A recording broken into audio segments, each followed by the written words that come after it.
So our reading this morning is a poem by the Somali British poet and activist Warsan Shire, who is perhaps best known as someone who occasionally writes lyrics for Beyonce. I think her poem, What They Did Yesterday Afternoon, speaks to what a lot of us are feeling and experiencing in our world these days. What they did yesterday afternoon.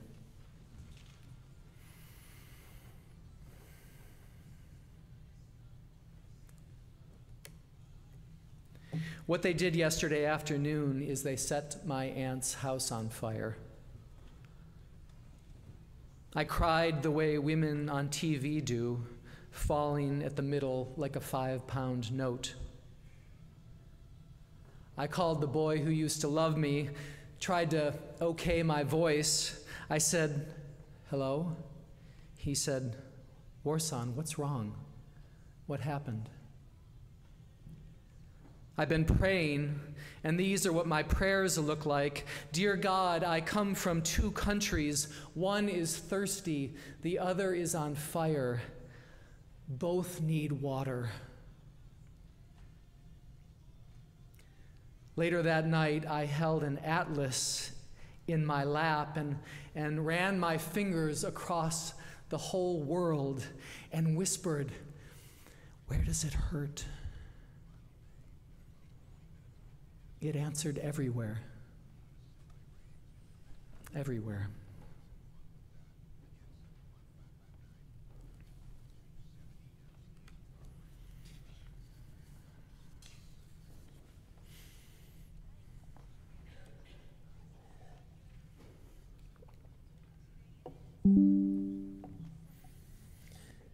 Where does it hurt? It hurts everywhere. It about sums it up, doesn't it? That's what it sometimes feels like to live in our world in these difficult times. With wars raging abroad and mass shootings here at home. With our nation torn by polarization and incivility and extremes of wealth and poverty. With loneliness and mental illness at all-time highs coming out of the pandemic. And the assaults of racism, transphobia, Islamophobia, anti-Semitism. Not to mention the existential threat of climate change. It hurts. All of it. Even for those of us who live with relative privilege in this nation, these assaults take a toll on our collective humanity. A bishop I knew summed it up well when she said recently,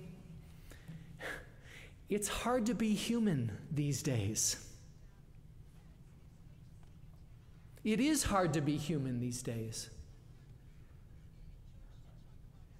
It's hard to keep our hearts open and soft and vulnerable. It's hard to remain hopeful, to not retreat into a self-protective apathy or cynicism or hard-heartedness. It's hard to muster the courage and resilience to move forward sometimes in loving and kind ways. It's hard to be human these days. I know I feel it. And I sense that many of you do as well. And friends, therein lies at least a thread of a silver lining. Because if you right now are feeling the strain and the pain of human living, you are not alone. You're in good company. Right here in this place, right now, you are in good company. This is why we need each other right now. This is why we need one another and places like the church now more than ever. Because this is a place where week after week, we can be called back to our humanity. Reminded of the goodness inside us and the decency of others. A place where we can grieve our losses, celebrate our joys, lift up the things in our lives that we're grateful for. A place where when we lose our way, we can find some guideposts to get us back on the right path. This is what church is for. Times like these. Times when it's hard to be human. You know, years ago, a congregant in Washington came up to me after church and told me that he'd first come to church a few years back. He'd come looking for God. But after a few years, he had to admit that he hadn't found God at the church. What I found instead, he told me, is a place where I'm learning how to love better. And I said, well, then I'm glad you're here. Can we be that place for one another? A place where when the whole world is hurting, we can learn how to love the world and each other better? A place where when it's hard to be human, we can be called back to the best of our humanity, our loving hearts, our care for others, our courageous and resilient spirits. I'll be honest with you, sometimes it feels like a struggle. But I have faith that we'll get there. I believe we'll be all human yet.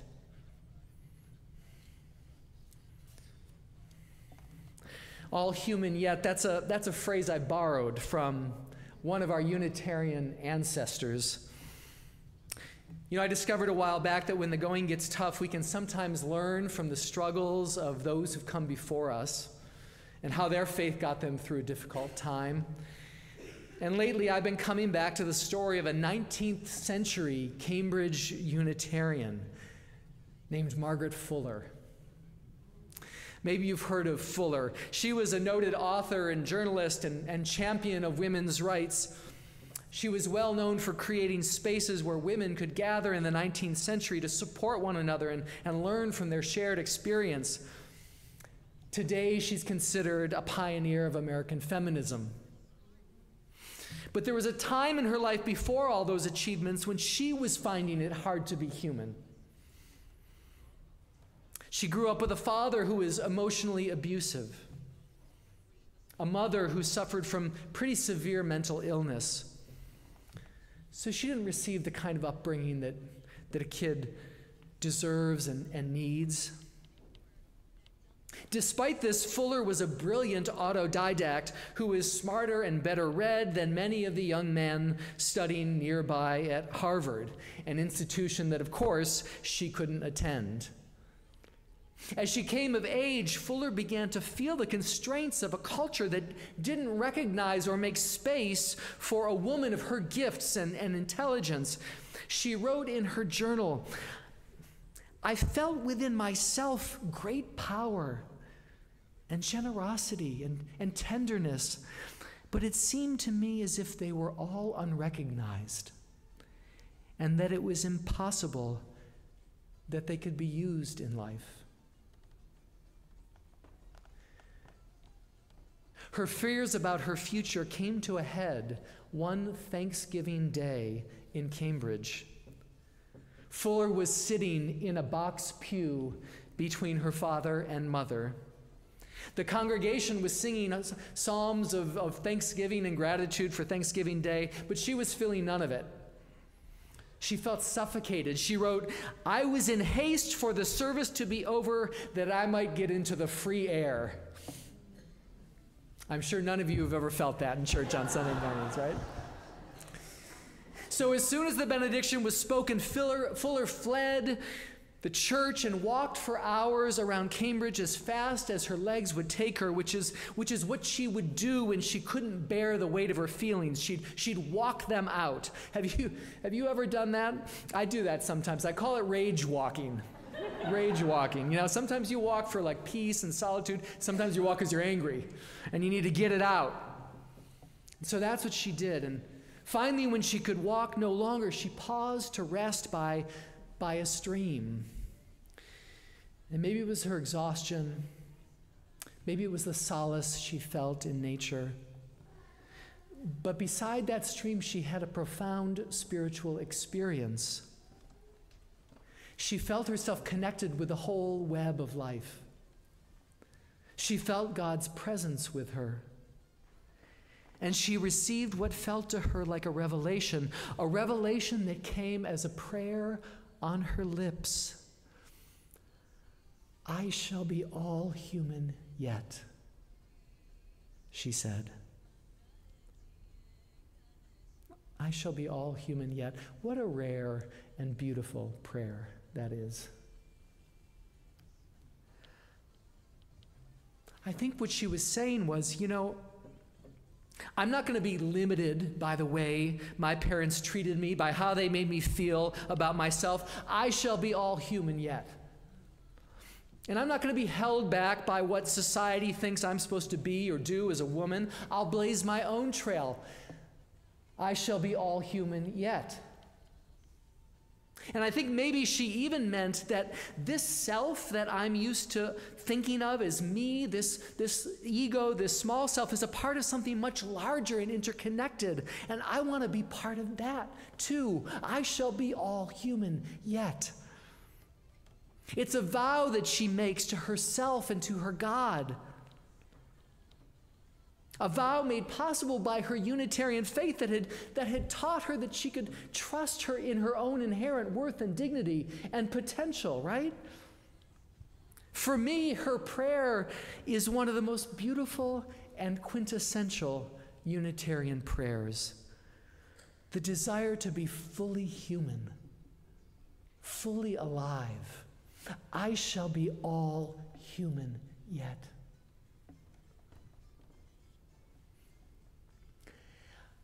I wonder if we could all try on Fuller's prayer for ourselves for just a moment and see how it fits. I wonder what it would mean in your life right now for you to make that promise, that vow to yourself. I shall be all human yet. What would that mean for you? What changes would that mean and entail for your life? I shall be all human yet.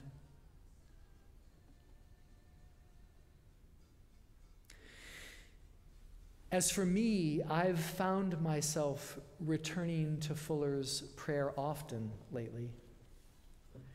In these times when it feels hard to be human, her affirmation helps call me back to my humanity. It feels like a promise I make to myself and to God that I'm going to keep being tender and human despite all the hurt and the hate out there.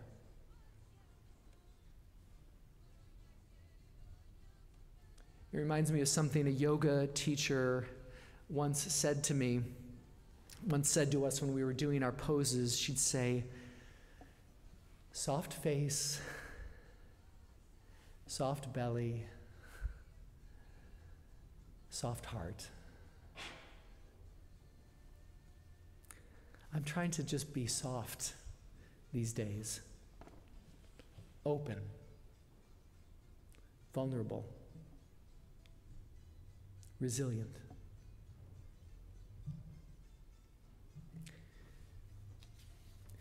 And maybe Fuller's prayer isn't just a promise we make to ourselves. Maybe it's a covenant we make to one another.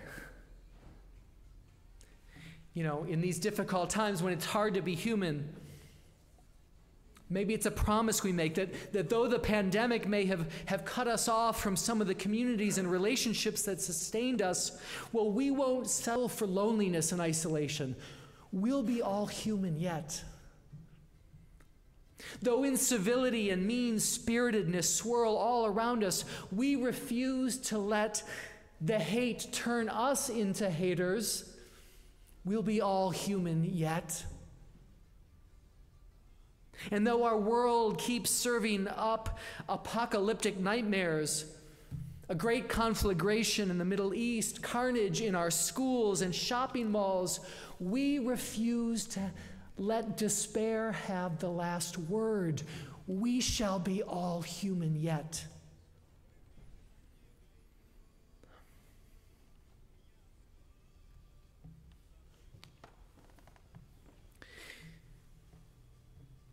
Friends, many years ago, in the little village of Cambridge, Margaret Fuller, at a time of challenge in her life, at a time when she felt it hard to be human, she said yes to her life.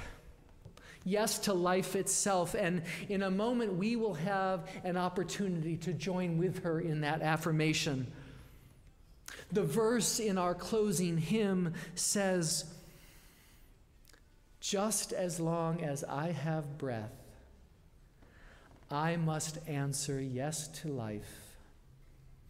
Though with pain I made my way, still with hope I meet each day. If they ask what I did well, tell them I said yes to life." Friends, let's go from here out into our hurting world with that yes, that affirmation on our lips and on our hearts. Amen.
is more that I require of thee.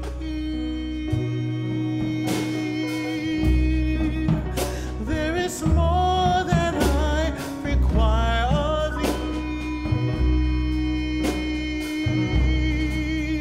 There is more that I require of thee. There is more that I require of thee. There is more that I require of thee. There is more. There is more that I require of thee. There is more that I require of thee. There is more that I require of thee. There is more that I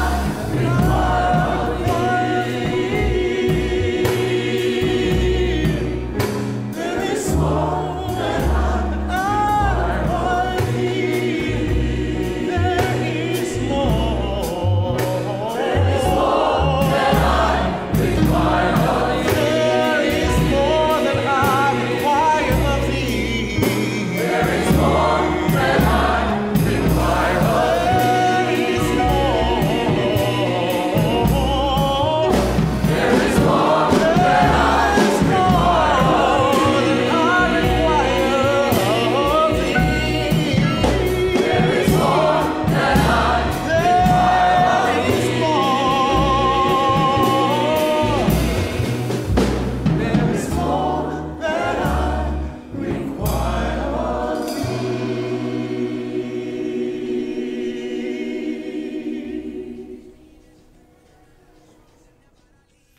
So will your heart and soul say